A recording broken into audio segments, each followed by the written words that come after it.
The bridge dump in Peru has me guessing Kegan used Trexler as his alibi. Or Trexler maybe confirmed Kegan left and returned that day. Trexler's warrant was leveraged or used to apply pressure, maybe. No way that search is for show to scare either of the two. Alright, let's go over some more potentially mind-shocking information.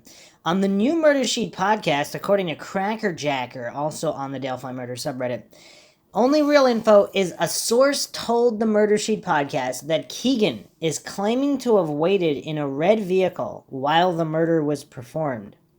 This is obviously a big deal if true, though obviously by this point he probably realizes he has incentive to throw his dad under the bus regardless of the truth. And an interesting point, I went over this a few episodes ago also, that a red car was reported early in the investigation. And of course, all the coincidence theorists maintain that that was just a rumor, nonsense, whatever, somehow pretending to know for sure either way. I mean, that's what coincidence theorists do. They hallucinate and pretend they know something isn't true. It's weird. But yeah, if this is true on this new rumor, or this new source. Now, the Murder Sheet is a pretty good track record. I don't know if anybody's actually calculated every single tip they reported, what percentage is true or untrue, but they seem to be relatively legit with a certain percentage of legit tips and sources that have provided information. So there's a very real possibility that this is true. Maybe it is, maybe it's not. I mean, this is Mindshock. I don't pretend to know anything for sure. The motto here is the only thing we know for sure is that we don't know anything for sure. Okay, if you weren't there, you don't know. So pretending and hallucinating to know like a clueless goof, that's not going to get anywhere. So if it's true, that's curious that all this information and all these so-called rumors that came out early in the investigation could possibly actually be true. And that is the case in many cases. Early information disregarded as rumor turns out to be true. Obviously not all the information, obviously not all cases, but a certain percentage of the time it is true. So let's look at some responses here. If he did it, he'll say his dad did it. If his dad did it, then Tony's lawyers will rip him apart in cross. He's not credible, a known liar, and has massive ulterior motives. If they press a case against Tony, the defense will be that Kegan was actually the murderer, and all of the presentable evidence is attached to Kegan's phones. Even if they find a murder weapon in the diver search, it was Kegan who told them where to look. Clearly, if they had physical evidence, they would have already filed charges. So it's Kegan's word against his dad's. Note, I think there's a good chance that Tony is the one who did it. A response here, I've seen prosecutors use meth addicts as witnesses to convict. If there is evidence, even circumstantial, I think it could line up as he is charged as a violent and predatory. I don't think cross-examination of Kegan is enough to discount the state's case against someone unless it is a bad case and it is a fraction of the prosecution and they may not even need him to testify. More responses here. I think you are certainly right about Kegan being a nightmare on cross. Another response, I think there is a very good chance that the investigators are convinced Tony did it, and they are desperately in need of some form of independent corroboration. I think they are hoping Kegan can lead them to a piece of physical evidence to place Tony at the scene, like DNA or prints on a knife or a gun, bloody clothes of Tony, something Kegan could give them to back the story. I mean, Kegan is clearly a creep and a liar, but the sheer violence, pitilessness, and impulsivity of the crime seem to point to someone who would have a much more documented history of violence than Kegan. Plus, also, we don't really know Kegan's history. Maybe he does have a history of violence. Documented does not necessarily mean it's not there if it wasn't documented. Plus, that crime was committed in daylight, on a well-trodden walking path. The killer would most certainly have seen potential witnesses coming to and from the crime scene. To have seen that, he'd have to control two victims out in the open. That takes an extremely bold person and or extremely angry, impulsive person. You never know what people are capable of, but I get the impression that Kegan isn't that type of creep. He's a creep, manipulator, a disgusting catfishing pedophile, but a murderous monster, ?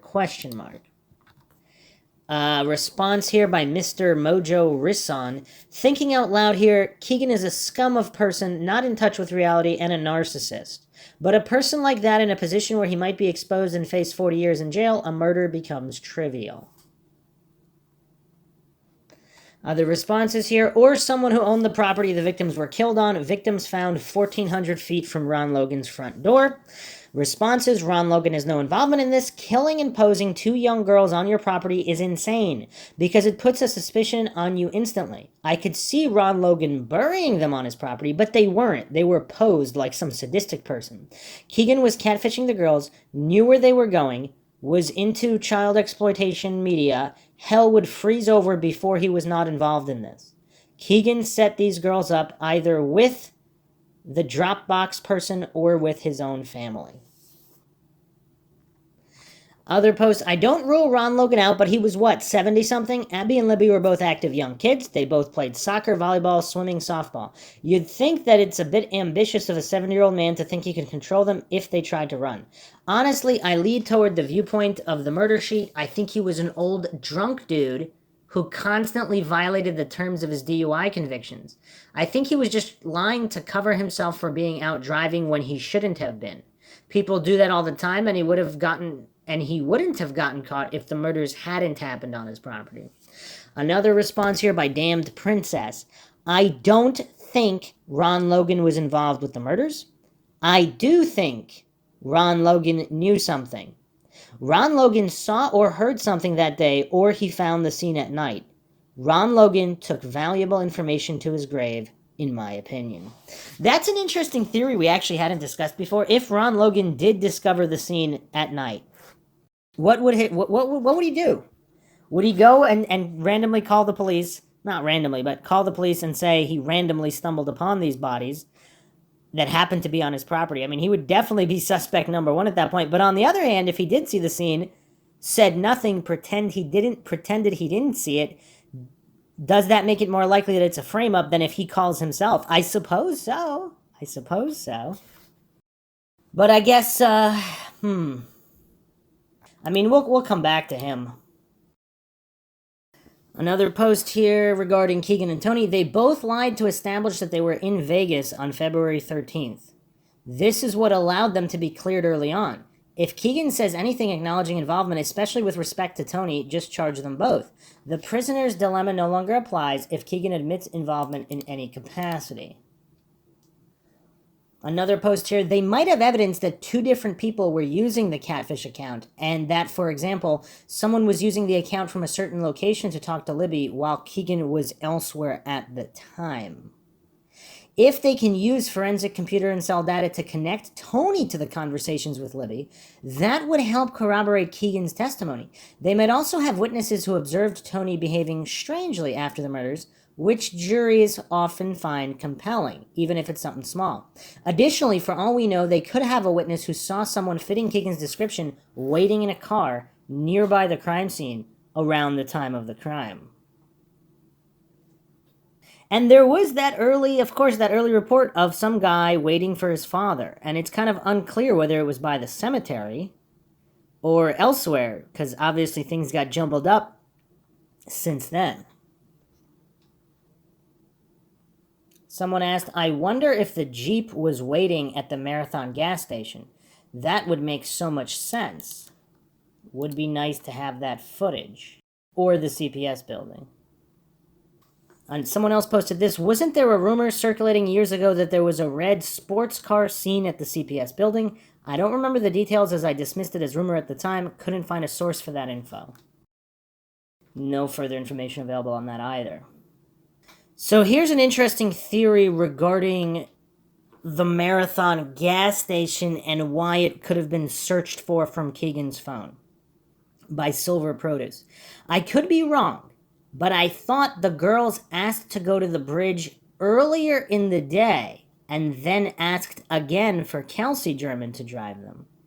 So could he or they, regarding the Kline'S, have driven to the Marathon earlier, waiting to hear from Libby that the girls were going to the trails? A response: very possible. That's what I'm thinking. They were waiting for confirmation. I think they knew they were going to the bridge. They were waiting, I think, for the girls to get permission and a ride there. Wow. And if that's all caught on the security of the Marathon gas station, which the FBI for some reason can't get, or said they didn't get even if they did, I mean, this is really weird. I mean, even if it's not the Kline'S, I mean, this is an interesting theory that the perp or perps were at that gas station, which Kegan supposedly searched for, just so happened to have searched for. So that clearly puts him possibly in the mix. But if the perpetrators were there, if they didn't live right next to the bridge, and they have a 30, 40-mile drive, whatever, and exact hours weren't determined, so they're trying to get to the bridge earlier, but they couldn't? I mean, would the bridge, I'm assuming the bridge would be less active early in the morning, or maybe not. I mean, obviously super early, it could be more active for the people that go before work, but I mean, who knows?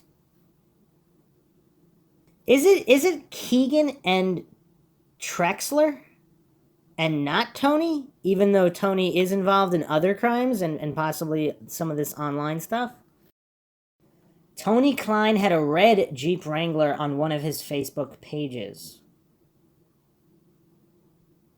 Someone posted he had the color changed. It's now dark gray, dark olive green, possibly.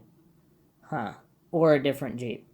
But someone posted here from Tony Kline's Facebook March 22nd, 2015, when he still had the red one. Supposedly it was sold June 2017. Another response here, I could not believe how calm the source was about relaying this info. I rewound about 8 times to make sure I was hearing this correctly, or the Murder Sheet podcast was calm. Even if he is lying, that's the first time Kegan has acknowledged being there. This is a huge deal. Other responses, I'm so curious what else they know. They admitted they have more information, but they have to be careful about what they release, share, and when. Another response here by Mr. Mojo Risson regarding the Murder Sheet podcast. The damage these people are doing is not good. Think about the possibilities that can come out of this if the person who committed this crime is listening.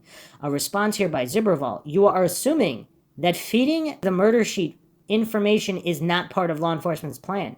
I think they are absolutely feeding Murder Sheet info to make Tony Kline edgy. Paranoia could force him to make mistakes. Another response by Unwanted Syllables. Exactly, if you follow the Kristen Smart case, this is exactly what law enforcement did for the podcast Your Own Backyard, which actually helped reignite the investigation. Another response by Zibberval. Yes, it's very common. Police use the same strategy here in Australia with the murder of the 2 campers, Russell Hill and Carol Clay. After a year or so of no progress, they suddenly released a blurry image of a Nissan Patrol and asked the public for help identifying the driver. Turns out they already knew exactly who their guy was when they released that info. They had him under surveillance, and when he took off to a remote campsite, they flew in with choppers and arrested him. And of course, no response by Mr. Rojo Rison to all of this information. We're going to go down some major rabbit holes next. I mean, these are going to be some of the most mind-shocking rabbit holes thus far in the case, so hopefully everybody's sitting down for this. I mean, these are going to come one after another to round out this podcast. So, also posted the Delphi Murders subreddit. This is a post here by Press... Actually, it doesn't... It's a clipped, copy-pasted post from Reddit, so no source here. I posted this on August 31st, but the mod deleted it. Here's what I have been told. Kegan is the man on the bridge. It was already known by law enforcement, but he has now confessed. Kegan claims he took the girls to Tony, who was waiting at the kill site. There is more audio, but it hasn't been released because prosecution believes it will taint the jury and is not admissible because of editing. Law enforcement circled back to Kegan in 2021 with new eyes on the case after previously dismissing his involvement twice. Law enforcement believed Kegan was the murderer, but now believe Tony was responsible. Kegan says he went to the car and waited at the CPS building. Kegan says Tony discarded the knife out the car window into the Wabash on the way home and burned his clothes in a barrel in their backyard. Kegan says he does not know what happened to the gun he used to control the girls because it was Tony's. Kegan's attorney is using cooperation to try to negotiate a lighter sentence for the child exploitation imagery and will not face charges for the murders if he is telling the truth. The search of the river is not complete, and they will be back out Monday, if not earlier. I think, if anything else, I'll add it later. So this is a removed post from Reddit.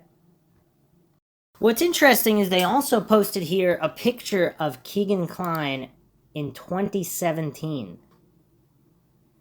And apparently Kegan worked at a pig farm. And in this picture here, he does look a lot thinner and much more similar to the guy on the bridge from this low-quality 2017 image taken from Facebook. 2017. Weird. Another mind-shocking post here regarding the Murder Sheet podcast. Does anyone know whether or not Kegan has ties to Texas or Kansas? The reason why I ask is that the Murder Sheet episode indicated Kegan was at Grissom Air Force Base in Peru. This morning I drove from South Bend to Indianapolis, which takes me right by Grissom. 2 sheriff cars passed me in Peru and exited towards Grissom. The sheriff cars had Kansas and Texas plates. Could be a coincidence, but figured I'd ask the question. Some post here. If it's connected, my guess would be that he sold or received the child abuse imagery to people in those states, and the cops are gathering info to pick up the people who purchased or sold those to Kegan. Responses. Good thinking. There were allegedly multiple agencies present when Kegan was there. Grissom would be a decent place to bring other police departments who have cases connected so that they could question him. Huh. Interesting. Few more posts here. Chance that Kegan is not involved by Tic Tac Eye. I think there's a slight possibility that the police do not think Kegan was involved, namely because his phone did not ping near the bridge at the time of the crimes. Their suspicion might have been a tactic to get him to confess to the child porn charges, because a reasonable explanation for a lot of his sketchy behavior was in fact all of this other stuff. And it worked. He sang like a canary about multiple felonies related to the child abuse imagery once the cops started pressing him about the murders. I do not think it was Kegan due to the fact that his phone didn't ping near the bridge. I mean, he could have just left his phone with someone else. I mean, this is weird. I do think he might have told someone where the girls were, either with knowledge that the person would assault them or without that knowledge. I think there's a chance he honestly doesn't remember telling someone about it due to his substance abuse issues. I'm guessing there was DNA found at the crime scene due to the cops asking people for samples. If that's the case, then surely they could rule out Kegan and Tony. Maybe they think Kegan told Tony and Tony told someone else. Let's keep in mind that the police are allowed to lie about almost anything in interrogations, including evidence they have. I'm curious about how much of the damning evidence they told Kegan was made up in an effort to get him to confess or implicate someone else. Or, like I said, the whole thing was a tactic to get him to confess to a lesser crime, which he did, and they do not truly suspect him of being involved. A post by Dartucky in response here. I think it is very possible that Kegan is not involved with the kidnapping and murder of the girls. I do think he was actively catfishing the girls, and I think that his father, or possibly someone else, was able to use the Anthony Shots account to begin their own dialogue with the girls that led them to attempt to meet up with Libby and Abby in order to rape one of them, and things went very badly. Kegan may not have known what was happening that day, but he knows what did happen and who did it. I was not of this persuasion until I read the transcripts of law enforcement's interrogation of Kegan. A very spot-on response here. I honestly have no opinion as to whether or not the Kline'S were involved, but anyone who has watched a crime show in the past 20 years should know better than to bring their cell phone to a premeditated crime. I wouldn't consider the non-pinging to be a definitive reason to believe he wasn't involved. Another response here. I think he may have sold Libby's contact info or gave access to the Shots account to someone who wanted a thrill kill so they could contact Libby. So he knew that a murder was being planned. In the interrogation, they are trying to get Kegan to tell on someone else. I think law enforcement knows that he has info about the murders. He is covering for someone. It would be interesting to look at his account and see who has put money on his books.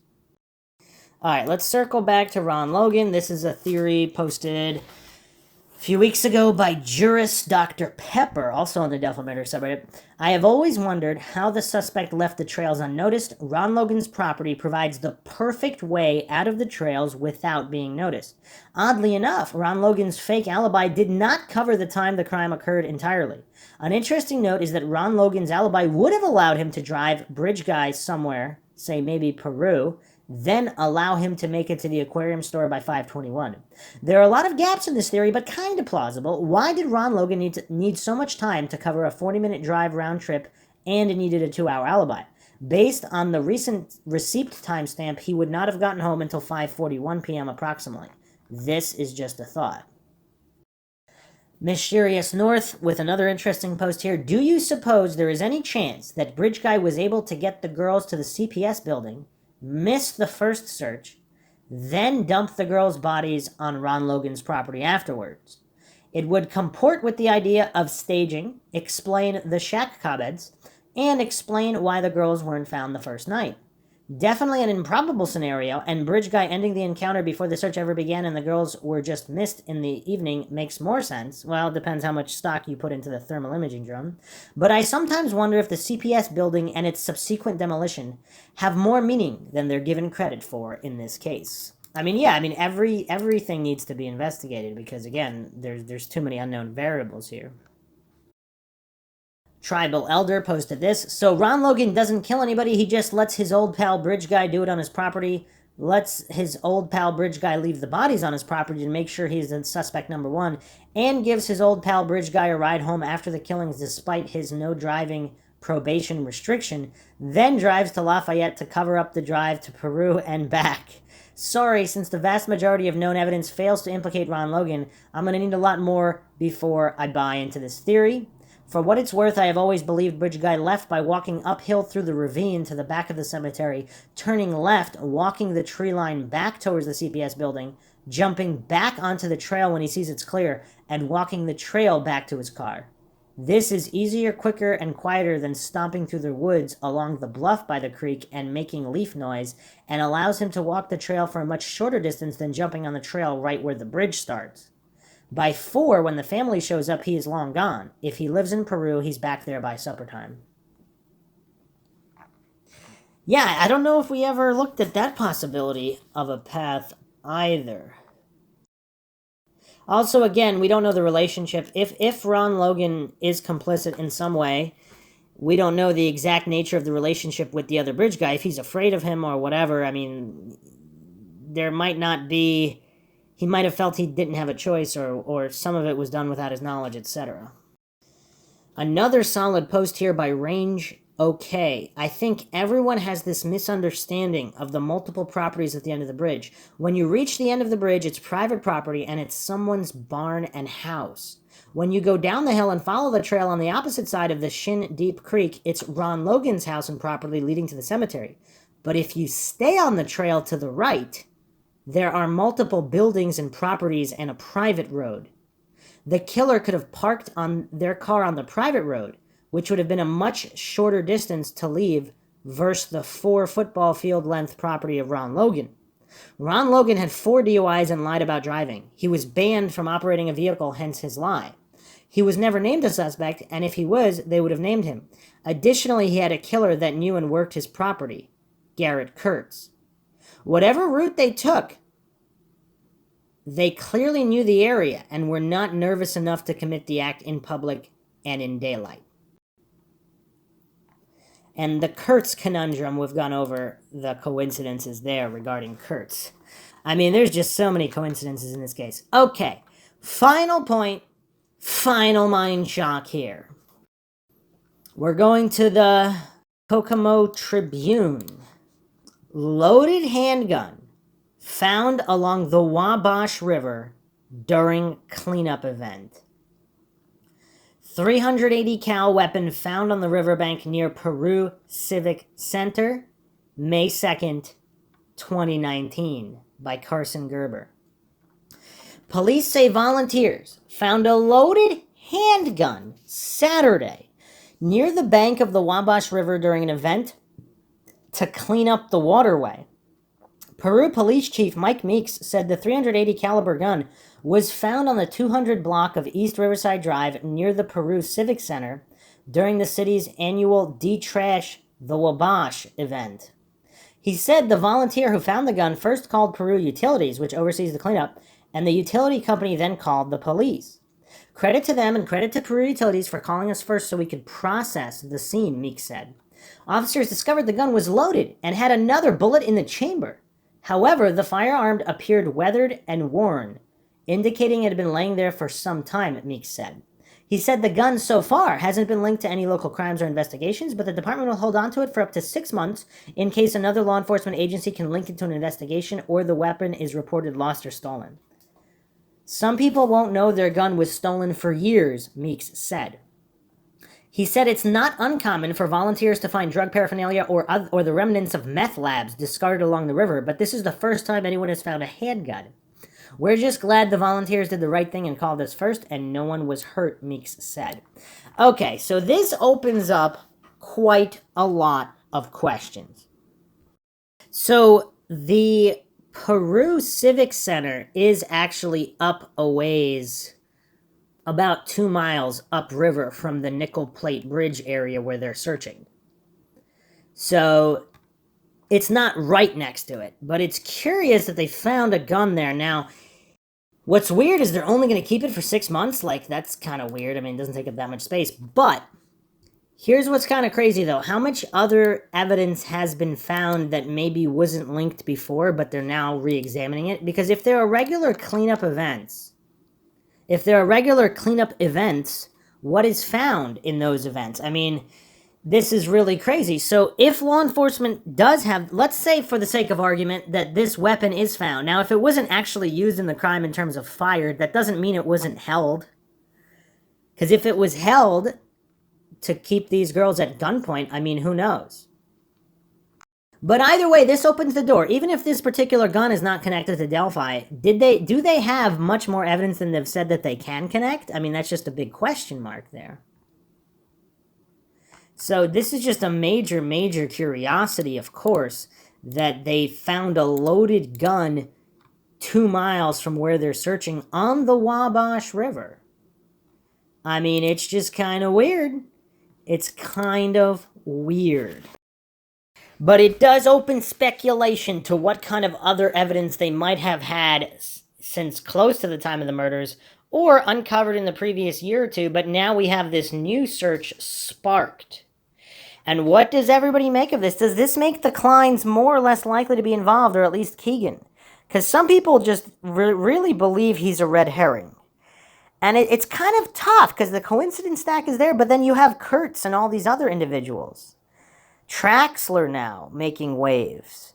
I mean, how many others are connected? Plenty more to go over, of course, on the Mindshock podcast in this series, which we will continue to do so until this case is solved. Hope everybody found another edition of Mindshock True Crime interesting and informative. If you want to help support the podcast, you can donate to our PayPal. Just check the link in the description. You could also become a YouTube member right here on YouTube for access to exclusive streams and chats. Make sure you subscribe to the channel, like and share, Twitter, Facebook, Reddit, Patreon. Patrons do get priority for case topic, logical analysis, co-podcast requests. You could also be a guest on the podcast depending on your tier. Questions, comments, theories, thoughts, suggestions, rebuttals, debunkings of any kind, leave them in the comment section. This is Bruce McGuire signing off. Catch you guys next time.